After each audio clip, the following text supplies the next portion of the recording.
لو فاكر نفسك بتحب الشاي أو القهوة، أحب أقولك إن جيناتك هي اللي بتحبها. سنة 2018 انتشرت دراسة علمية في أمريكا، وكانت مفاجأة كبيرة لكل محبين الكافيين.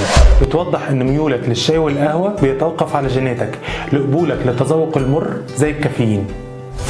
ورقة الشاي فيها 3.5% من الكافيين، أما حباية القهوة فيها 2% بس من الكافيين.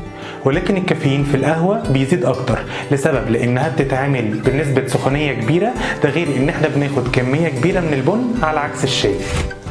يعني الناس اللي جيناتهم بتخليهم يحسوا بمرارة الكافيين بيميلوا للقهوة أكتر وبيشربوها أزيد من الطبيعي 20%. وكمان مخهم بيربط لهم السعادة والنشاط بتذوقهم لمرارة القهوة. يعني الخلاصة ان انت فاكر ان انت بتشرب الشاي او القهوة وانت بتحبهم، لكن الحقيقة ان جيناتك هي اللي بتطلبها. وانت قول لنا، شاي ولا قهوة؟